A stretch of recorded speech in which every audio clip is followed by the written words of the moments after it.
Success mantra, we shape future. Hello everyone, welcome you all in today's the Hindu news analysis. So आज के the Hindu में दो चार जो चीज़ें हैं वो काफ़ी इंपॉर्टेंट है। इवन कल का द हिंदू जब आप उठाओगे तो आपको फर्स्ट पेज पे एक राज्यसभा से रिलेटेड न्यूज़ मिला होगा, आप लोगों ने पढ़ के छोड़ दिया होगा, या बहुत लोग होंगे जिन्होंने बस दे दिया हाँ ठीक है डिस्क्वालीफाई हो गया। बट किसी ने ये जानने की कोशिश की कि ये किस तरीके से एग्ज़ाम में आ सकता है, क्योंकि आप जो भी एग्ज़ाम देने वाले हो आने वाले 1-2 महीने में या फिर क्लैट देने वाले हो तो आपके एग्जाम में ये चीज़ें पूछी जाती हैं regarding the polity aspect of this particular news. और ये इंपॉर्टेंट भी है। अगेन एक ऐसा न्यूज़ है जो कि एनवायरनमेंट के पर्सपेक्टिव से बहुत ज़्यादा इंपॉर्टेंट है। I don't know why the Hindu ने उसे थर्ड पेज पे दिया, जो कि बहुत लोग स्किप कर जाते हैं, कि जिनको डेली न्यूज़पेपर प्रॉपर पढ़ने की आदत नहीं होती है वो स्किप करेंगे ही करेंगे। And it is very genuine, उनके लिए आई एम कंसर्न कि चलो कोई बात नहीं, यहाँ पर वो चीज़ मिल जाएंगी। फिर कुछ चीज़ें और हैं जो आपकी न्यूज़ के लिए इंपॉर्टेंट है, तो चलो देख लेते हैं कौन कौन सी चीज़ें हैं। पहला, 6 कांग्रेस एमएलएज डिस्क्वालीफाइड इन हिमाचल। बेसिकली हुआ क्या है, हिमाचल प्रदेश में दो बातें हुई। एक तो voting on budget, state budget पे जो वोटिंग होती है वो हुई, प्लस राज्यसभा का इलेक्शन। इन दोनों में ये देखा गया कि there was a sense of cross voting.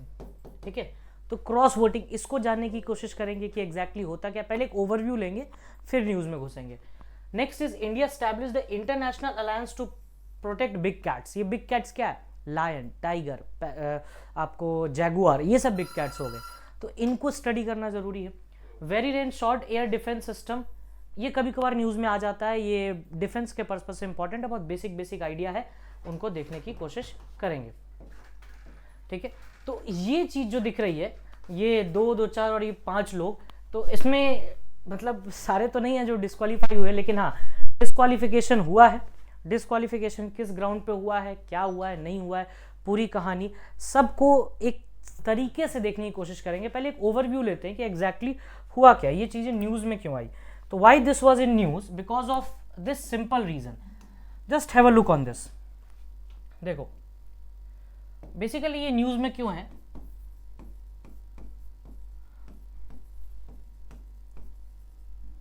Rajya Sabha, यही ओवरऑल तो यही न्यूज़ में है, या फिर आप कह लो डिस्क्वालिफिकेशन रूल। पहले ये देख लेते हैं कि डिस्क्वालिफिकेशन न्यूज़ में क्यों है। Because of 2 major reasons. अब ये 2 मेजर रीजंस जो है डिस्क्वालिफिकेशन के, वो क्या है बेसिकली यहाँ पे, जो 2 मेजर रीजंस हैं डिस्क्वालिफिकेशन के, वो यहाँ पर भी हैं फिलहाल।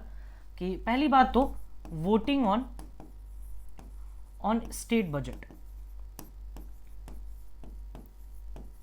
एंड नेक्स्ट इज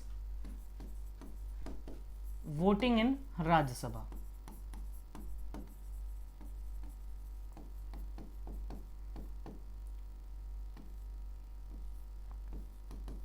ठीक है, ये 2 बातें हुई, पहला और दूसरा, कि voting on state budget and voting in Rajya Sabha election. देखो बेसिकली क्या होता है कि जब भी आप यहाँ पर ये वोट, स्टेट बजट पे वोटिंग होती है, राज्यसभा पे वोटिंग होती है, तो आप अपनी पार्टी के हिसाब से चलते हो, आपकी पार्टी जिस पे वोट करती है आप उसी पे वोट करते हो। लेकिन ये 6 एमएलए ने क्या किया, दे voted against their party line, against party line. अब जब पार्टी लाइन के अगेंस्ट वोट करोगे तो पार्टी ने आपको कर दिया डिस्क्वालीफाई, कि भाई हम मानते हैं इनको disqualified because of this reason, कि इन्होंने पार्टी लाइन के अगेंस्ट किया। तो मेजर कंसर्न ये है कि क्या ये डिस्क्वालीफाई होंगे, क्या ये डिस्क्वालिफिकेशन के परव्यू के अंदर आएंगे, और अगर आते हैं तो क्या है, नहीं है, ये सब बातें देखनी जरूरी है। तो टेक्निकली अगर हम इसको थोड़ा और ध्यान से देखें कि डिस्क्वालिफिकेशन क्या होता है, तो आपको ये मिलेगा, जस्ट हैव अ लुक कि डिस्क्वालिफिकेशन क्या होता है। वो जरूरी भी है देखना कि ओवरऑल डिस्क्वालिफिकेशन के बारे में आपको आइडिया होना चाहिए। इंडियन कॉन्स्टिट्यूशन डिस्क्वालिफिकेशन के बारे में बात करती है, और भी है, आरपी एक्ट से भी डिस्क्वालिफिकेशन होता है। तो मेजर 3 तरीके से डिस्क्वालिफिकेशन होता है। एक है आर्टिकल 102 एंड आर्टिकल 191। यहाँ पे मेंबर ऑफ पार्लियामेंट्स की डिस्क्वालिफिकेशन, या फिर कह लो कि आप लोकसभा एंड राज्यसभा में डिस्क्वालिफिकेशन की बात होती है। Next is 191 in the state legislative assembly, और if there is a state legislative council, तो वहां पे बाई कैमरल लेजिस्लेचर है, तो वहां पे ये 2 आर्टिकल जो है कॉन्स्टिट्यूशन के 102 एंड 191, यहाँ पे डिस्क्वालिफिकेशन की बात है। इन दोनों में बेसिकली एक स्पेशल काइंड ऑफ डिस्क्वालिफिकेशन होता है that is office of profit. ठीक है, वो अलग से बात है। इसमें ऑफिस ऑफ प्रॉफिट अगर होल्ड किए हो तो आप डिस्क्वालीफाई हो जाओगे।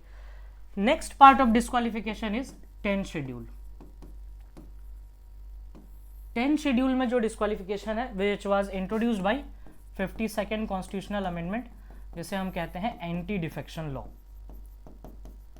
एंटी डिफेक्शन लॉ बोलता क्या है कि अगर आप पार्टी के अगेंस्ट जाते हो, ठीक है, या फिर आप फ्लोर क्रॉस कर देते हो। फ्लोर क्रॉस का मतलब बेसिकली ये होता है कि आप एक दूसरे पार्टी में हो और आप दूसरे पार्टी को ज्वाइन कर लेते हो after election for your own personal benefits. अब ये चीज़ें इंट्रोड्यूस हुई थी आफ्टर आयाराम गयाराम कंट्रोवर्सी, उसमें हम नहीं जा रहे because that is completely hardcore polity जो आप क्लास में पढ़ते हो, तो वो सब चीज़ें हैं। तो एंटी डिफेक्शन लॉ के थ्रू डिस्क्वालिफिकेशन होता है 10th शेड्यूल में। इसमें कुछ एक्सेप्शंस हैं कि अगर 2/3 मेंबर ही चले गए तो यू आर एग्जेम्प्टेड। अगर आप इंडिपेंडेंट मेंबर हैं तो आप डिस्क्वालीफाई हो जाओगे अगर आप किसी और पार्टी को ज्वाइन करते हो। और अगर आप चुनाव होने के 6 महीने के अंदर अंदर स्विच कर लेते हो पार्टी तो ठीक है, otherwise you will be disqualified. ठीक है, तो यहाँ पर यही माना जा रहा है कांग्रेस की तरफ से कि भाई ये तो गलत है इनका, ये इन्होंने जो किया है ये डिस्क्वालीफाई होने चाहिए।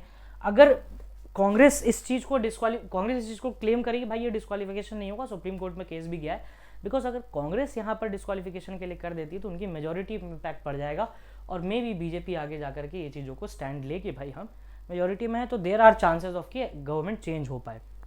ठीक है, तो वो तो चलिए उसमें नहीं जाना है हमें कि उसमें क्या क्या बातें हो रही हैं।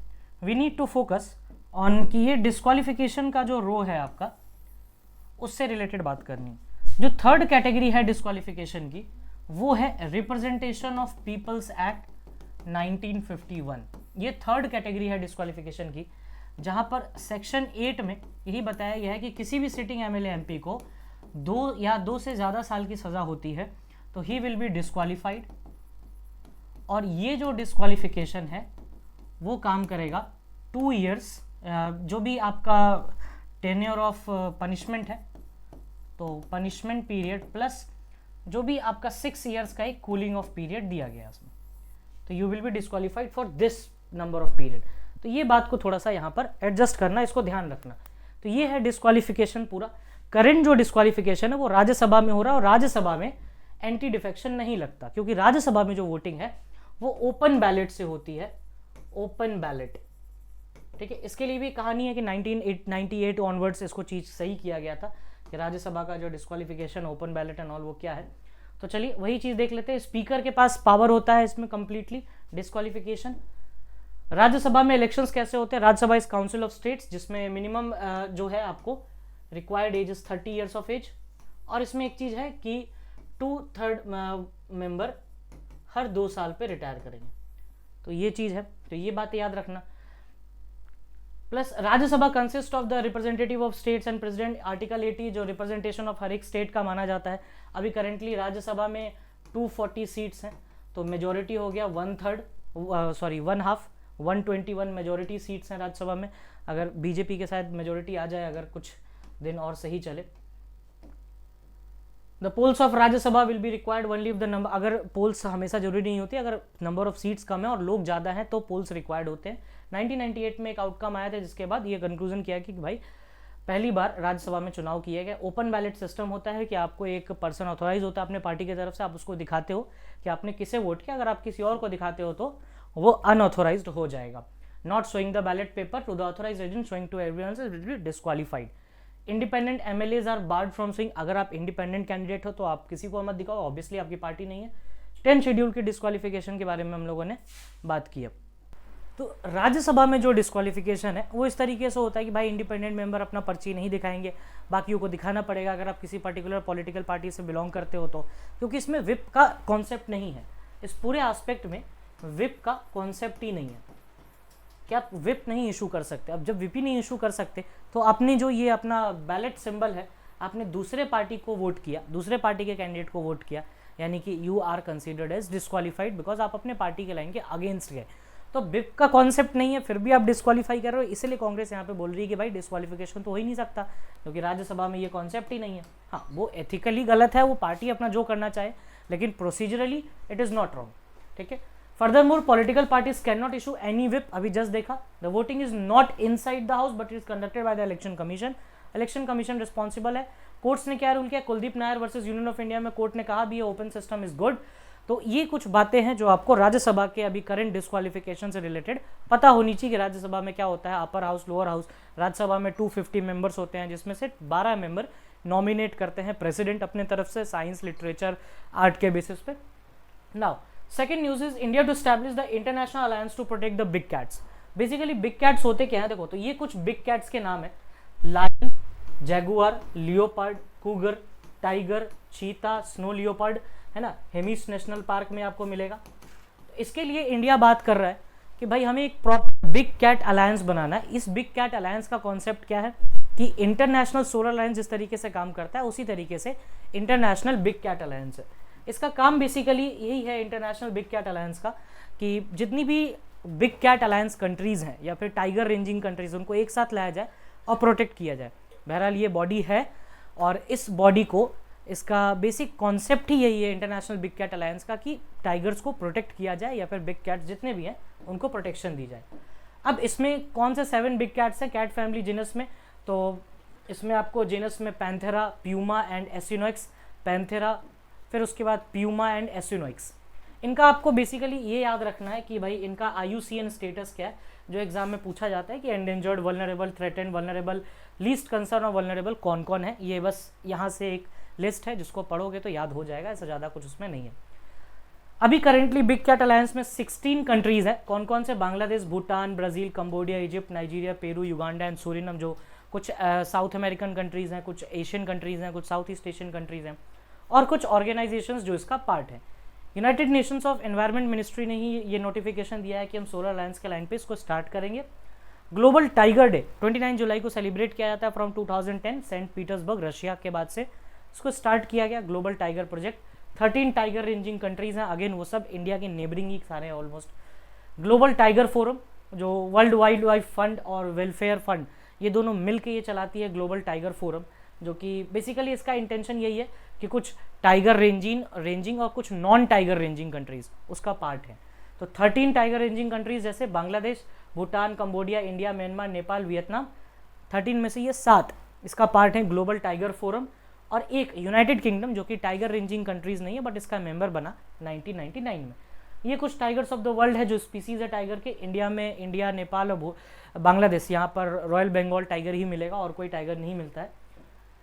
Very short range air defence system, basically इस टाइप के क्वेश्चन में आपको डायरेक्टली यही आता है कि भाई सरफेस टू एयर है, एयर टू एयर है, लाइट है, कैसा है, ये बताना होता है। ठीक है, तो इसमें बस यही है, इतना याद रखो कि शॉर्ट रेंज है। DRDO ने बनाया है, जो इसका सेंटर ऑफ इमारत है हैदराबाद में, उसके कोलैबोरेशन के साथ 6 किलोमीटर तक का ये रेंज फायर कर सकता है। नेक्स्ट इज एक्सरसाइज समुद्र Lakshmana, it is a Malaysian navy के साथ है, इंडिया और मलेशिया के बीच में एक नेवी एक्सरसाइज है और 3rd एडिशन हो रहा है। INS इंडियन नेवल शिप है किल्तान और रॉयल मलेशियन शिप लेकर, जो दोनों मिल के इस पूरे एक्सरसाइज को कंटिन्यू करेंगे।